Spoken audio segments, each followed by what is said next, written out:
ગરવી ગુજરાતની આ ગાથા તમને જણાવતા ખૂબ જ આનંદ થાય છે કે વર્તમાન જોવા જઈએ તો ગયા વર્ષનું પણ બજેટ 12.5% હતું કુલ બજેટનું 43,651 કરોડ અને ખૂબ સારી રીતે વિકાસ થયો. વિકાસ એટલો ગાંડો થયો કે આજે દીવો લઈને તમે ગોતવા જાઓ તો શોધવો પડે તો પણ નથી મળતો. અને ભૂતકાળને ભૂલી જાઓ અને વર્તમાન આ એક જાહેરાત આપણે બધાએ સાંભળેલી જ હશે. અને વર્તમાન સ્થિતિએ જે કાલે બજેટ રજૂ કર્યું એમાં પણ જોવા જાય તો કુલ બજેટ છે એના 16.5%. સૌથી વધારે બજેટ શિક્ષણ પાછળ 55,114 કરોડ. આટલું બજેટ આપણા શિક્ષણ પાછળ ખર્ચ્યું છે. મિત્રો, ઉમેદવારો, તમે ઘરની બહાર નહીં નીકળતા, આરામથી તમે ગોદડું ઓઢીને સૂઈ રહેજો. આટલું મોટું બજેટ છે એટલે ખૂબ જ સારો વિકાસ થશે.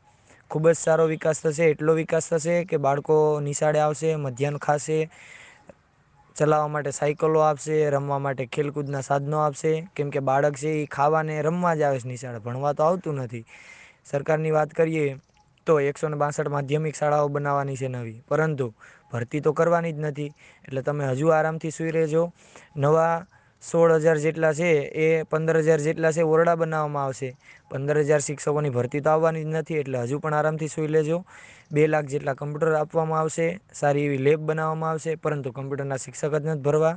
હજુ પણ આરામથી સૂઈ રહેજો. અને બસ આરામથી સૂતા જ રહેજો. બસ સૂઈ રહેજો.